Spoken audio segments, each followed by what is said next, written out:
And welcome again to the Bunny Perspective Plays. So, as you may or may not know, we got all the way to like 2 a.m. and I played it, and guess what didn't record? The footage. So, I'm gonna start over, but I got a great idea. I noticed something in all my other playthroughs. I didn't go through the story stuff. There's a bunch of story things that are strewn about the house, and we ran away. Like first thing I wanted to do was get the names figured out, and I figured that out, and then I kind of forgot that there's more story to it. So we're gonna start from the beginning. So we're gonna start all over. We're gonna get as much story out of the way as possible. Once we get all that done, we'll go right back to, like, the next episode after this is gonna be all running away from a ventriloquist dummy. But, you know, once you get the full experience, even if it's a little delayed. I'm telling you, I see that clown over there. And he's gone. Alright, so... Oh, no, he's there. Alright, let's get the clowns a little bit out of the way first. Oh, there's a clown there. He's still there. Okay. Now he's gone. Turn the light off, and he's gone. And then Chester Cobblepot's right there. See you later, buddy. I'll see you at 2 in the morning. And she runs down there. You can get pretty close to her. And then this is what we got excited about. This is what I got excited about. But I think if we go... So we go over this way. We see her in the window. That's part of the story. Because this is all hints. Right? So then this door usually opens. But it leads you down there. But I think you want to go down here first. Yeah. So you go over here. Ah! So scary! And you go, oh, there's a flashlight. Okay, see? So if you do it this way, you're going to get your flashlight a lot sooner. It's a good idea. So, pro tip. Do exactly what I just did. Now, you see that this is, like, tilted to the side? That's a hint. So if we go in this room, sometimes the clown is over here.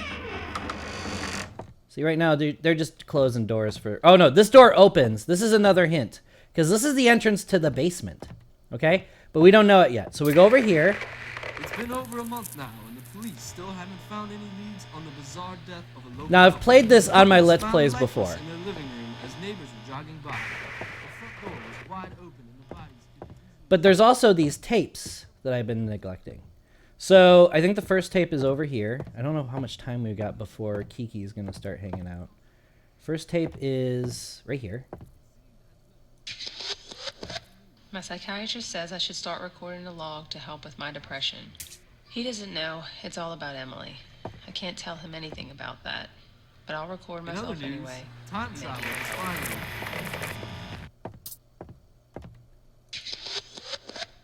Ever since we moved in, Emily started acting different. She really liked our old house, but we had to move. I guess it really stressed her out. I don't know. Okay, so we had to move to the new house. That's the stressor that's supposed to indicate this. But I think the real answer is these dolls were in the basement the whole time, and the dolls got their hooks in her. So if we go over here to where this girl sneakers around, we can hit this one. No one will help us. No one can help us. This house had a basement in it. We made a place for Emily down there. So what you're supposed to think... I hid the entrance so that no one can ever find So it. what you're supposed to think is they hid the entrance, and then this is where you're supposed to go. So then you think you go down here, right? And you go... Oh, no! Oh, no! Because that's not the right way to do it.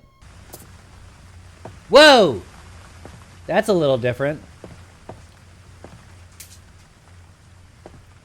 All right. I'll take it either way. Looks like that flashlight will...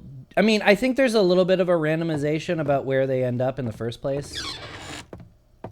But, yeah. Okay, so, back to it. So, they said that they hid the entrance to the basement. Well, I happen to know where that is because Let's Plays are handy. So it looks like this is just a normal closet. But if you go ahead and activate this... So my thinking is there's got to be a bunch of stuff that can be clicked like that. And I think that if we take some time... So now, we can see her down there, but if we advance on her, she runs away. Okay, that's my indicator. So now we can actually go into the basement all the time. We can even go from the top if we want to. Emily hurt a girl in school today. She's not allowed to go back. This is the third school she has been to. We're gonna keep her home now. There was a box of 3 very strange dolls down in the basement. Emily talks to them as if they can hear her. Maybe it's a good sign. It's the first positive thing in a long time. A hole fell through Emily's old room into the other side of the basement today. We know Emily had something to do with it, but we don't understand what's going on. Okay. We're scared of our own daughter. She was standing in our bedroom last night, staring at us. We're going to start locking her down in the basement. We bought her a puppy. It was so cute. We thought it would help her. Poor puppy. Emily didn't like it. I went down in the basement today to bring Emily some food. She was laid on the floor lifeless. She wasn't breathing. She didn't have a pulse. She didn't have any injuries.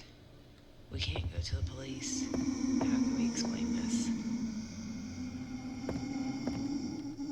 So I think this is Emily's actual room. There's a thing right here. What the heck? Has anyone ever noticed this thing? What is this? Oh, I can't do much with it. Okay, cool. I think this one's in... Oh, no. What is that? Is that medicine? Okay. Was that the last tape? Okay, no, there's one more tape. It's this one. Ready?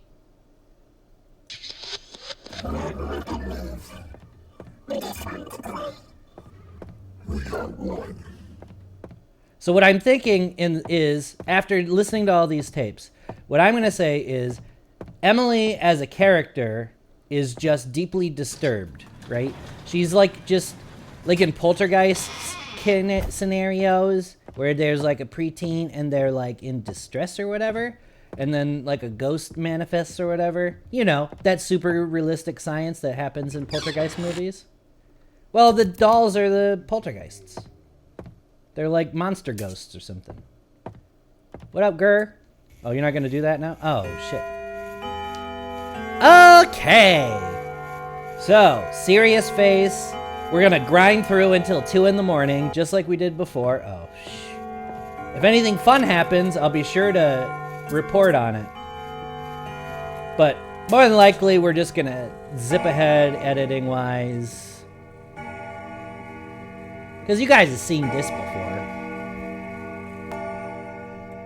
So I am curious if... they can't attack during the gongs of the clock. Because I noticed that the first... I mean, obviously there's 12 gongs. We just heard all of them. For 12 in the morning. But maybe because it gets less and less, there's just less and less time for safety after that. I don't know.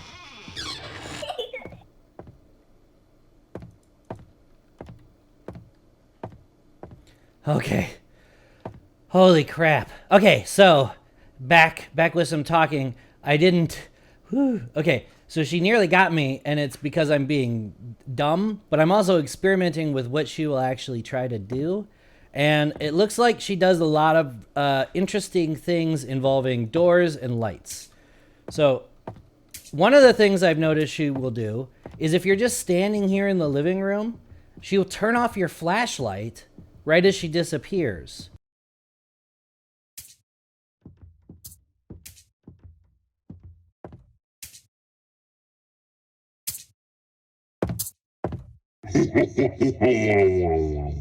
So the idea is to remain calm, turn your flashlight back on, find the nearest light switch. That's all you gotta do. Okay, first hour's over. Whew. All right, we're gonna real quick get to 2 a.m. We're of course now dealing with Mr. Tatters or Mr. Taters, whatever his name is. I think it's Taters. With Mr. Taters, just lift your hands off the keyboard and the mouse entirely. That's the only advice I can give to anyone. And remember, the point of the game, survival. You only got to survive until 6 in the morning. Easy, right? They just cracked this whole game for you guys. Getting it straight. Now, Mr. Taters is an interesting character. Because I'm not 100% sure how much room you have for you where you can move before he'll come after you. I think you can move while he's laughing.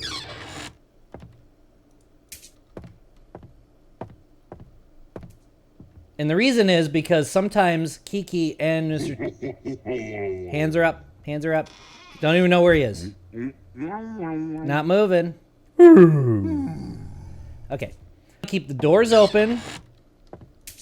Lights are on. Always, anywhere that you're near, get the doors open, lights are on. Because at the very least, it gives something for Kiki to do.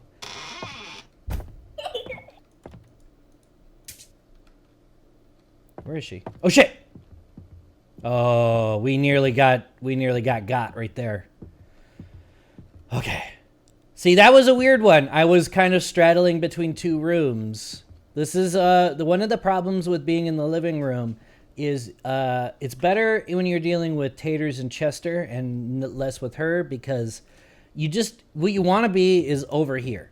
Because if she's not in front of you in the living room, then she's behind you someplace. Like, she's not going to end up in another room. No touching anything? Okay.